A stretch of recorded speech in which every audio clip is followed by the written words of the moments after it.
Quais os tipos de pessoas não podem ser salvos? Descubra. Alguma vez você já se perguntou por que Deus, conhecido por seu amor infinito, opta por não salvar algumas pessoas? Esta pergunta abre um panorama intrigante sobre o amor divino. Embora seja vasto e inquestionável, Deus se mantém firme em seus princípios. Entre os cristãos, acredita-se amplamente que a vontade divina abrange todos, sem distinção de gênero, idade ou etnia, ansiando pela salvação de cada um. As Sagradas Escrituras confirmam isso em 1 Timóteo capítulo 4, proclamando o desejo de Deus de que todos sejam salvos e conheçam a verdade. Mas o que acontece com aqueles que parecem estar longe desta salvação? Revelarei 7 perfis de pessoas que podem encontrar obstáculos neste caminho espiritual. Em outras palavras, falarei sobre 7 tipos de pessoas que podem não alcançar a salvação. O primeiro grupo é composto pelos incrédulos, que são aqueles que não creem no nascimento, morte, sepultura e ressurreição do Senhor Jesus Cristo.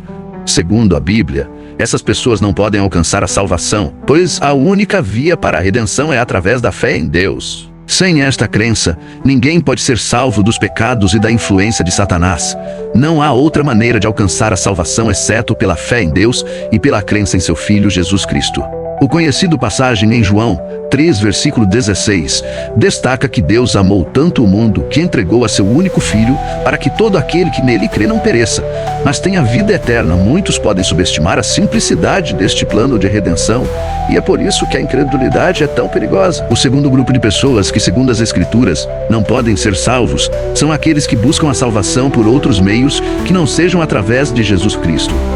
João 5, versículo 40, afirma que alguns se recusaram a ir a Jesus em busca de vida, pois ele é o único caminho ao Pai, e ninguém vem ao Pai, senão por ele. Atos 4, versículo 12, nos diz que não há outro nome dado entre os homens, pelo qual devamos ser salvos, exceto Jesus Cristo.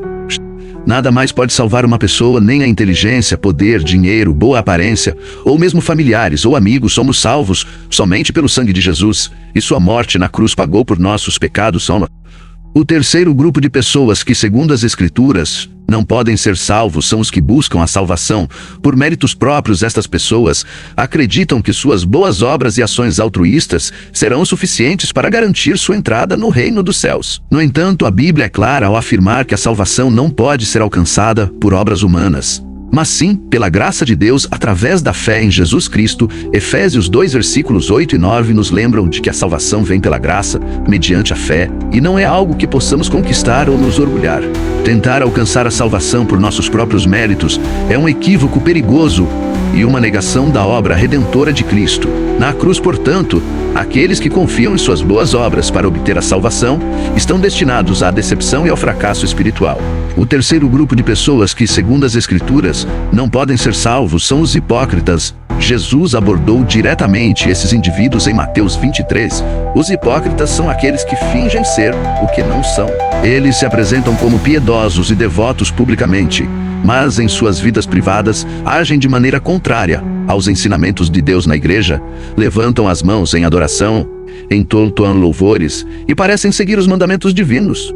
Porém, fora desse ambiente sagrado, revelam sua verdadeira natureza. Suas ações cotidianas contradizem sua aparente devoção, mostrando que seu coração não foi genuinamente transformado pela fé. Jesus os repreendeu por fecharem o reino dos céus diante dos homens e por agirem como obstáculos para aqueles que buscam a verdadeira vida espiritual. Essas pessoas podem até passar anos frequentando a igreja, mas sua hipocrisia impede que a vida de Cristo se manifeste verdadeiramente em seus atos e pensamentos. É um alerta para todos nós examinarmos nossas motivações e garantirmos que nossa fé seja autêntica e sincera.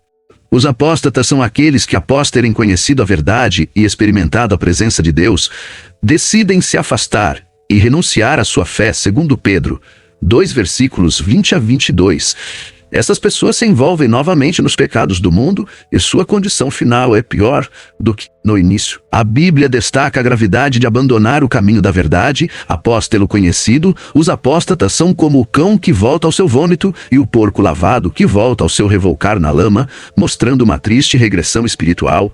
Eles brincam com os fundamentos da fé cristã, como o batismo, a comunhão e a participação na igreja, mas acabam revelando sua verdadeira natureza ao voltarem para os pecados do mundo. É um alerta para todos nós sobre a seriedade de manter nossa fé firme e não nos desviarmos do caminho da verdade. Os blasfemos são aqueles que proferem palavras ou ações desrespeitosas, ultrajantes ou difamatórias contra Deus, o Espírito Santo ou as coisas sagradas. Jesus aborda este tema em Mateus capítulo 12, versículos 30 e 31, onde adverte que todo tipo de pecado e blasfêmia pode ser perdoado, exceto a blasfêmia contra o Espírito Santo. A Bíblia destaca a gravidade desse pecado imperdoável, pois aquele que blasfema contra o Espírito Santo não será perdoado, nem nesta era nem na vindoura. Os blasfemos zombam da obra do Espírito Santo, menosprezando sua manifestação e desrespeitando sua santidade. Este é considerado um pecado grave e imperdoável, pois nega a atuação divina em nossas vidas. Portanto, é crucial ter cuidado com o que se diz sobre o Espírito Santo, evitando qualquer forma de desrespeito ou zombaria contra ele. O sétimo grupo de pessoas que, segundo as Escrituras, não podem ser salvos são aqueles que negligenciam a oportunidade de se arrepender e se voltar para Deus durante suas vidas terrenas. Essas pessoas escolhem deliberadamente rejeitar a graça e a salvação oferecidas por meio de Jesus Cristo, optando por permanecer em seus caminhos de pecado e rebelião contra Deus. Elas resistem às convicções do Espírito Santo e endurecem seus corações, recusando-se a aceitar o perdão divino e a redenção proporcionada pela morte sacrificial de Jesus na cruz. Mesmo diante das múltiplas oportunidades e chamados para se arrepender, essas pessoas persistem em sua incredulidade e rebeldia espiritual. Ao rejeitarem persistentemente o convite de Deus para o arrependimento, elas se colocam em uma posição onde não podem ser salvos, pois sua própria escolha consciente as afasta da salvação oferecida gratuitamente por meio da fé em Cristo. A cruz de Cristo é o símbolo supremo do amor e da redenção. Ela representa o sacrifício perfeito e completo que Jesus fez por toda a humanidade, demonstrando o amor incondicional de Deus pela humanidade pecadora. Na cruz vemos a justiça e a misericórdia de Deus se encontrando, pois Jesus, sendo totalmente justo e sem pecado, tomou sobre si os nossos pecados para que pudéssemos ser reconciliados com Deus. A cruz não apenas nos liberta do poder do pecado e da morte, mas também nos oferece a esperança da vida eterna. É na cruz que encontramos perdão, cura e restauração para nossas almas feridas. Olhar para a cruz nos lembra do imenso preço pago por nosso resgate e da extensão do amor divino por cada um de nós. Portanto, ao contemplarmos a cruz de Cristo, somos convidados a nos render diante do sacrifício supremo de amor e a aceitar o presente da salvação oferecido gratuitamente a todos os que creem. A promessa de Jesus em Apocalipse 22, versículo 12, nos traz a certeza de que ele virá em breve e trará consigo a recompensa para cada um conforme o seu trabalho. Este versículo ressalta a justiça. Cada ato, cada palavra e cada pensamento serão levados em consideração no momento do julgamento. É um lembrete solene de que nossas escolhas e comportamentos não passam despercebidos aos olhos de Deus e que ele recompensará cada um conforme suas obras é. Portanto, estejamos preparados para prestar contas diante do Senhor e recebamos com humildade e gratidão a recompensa que ele reservou para aqueles que o serviram fielmente. Na cruz de Cristo, encontramos o ápice do amor divino manifestado em um ato de sacrifício supremo.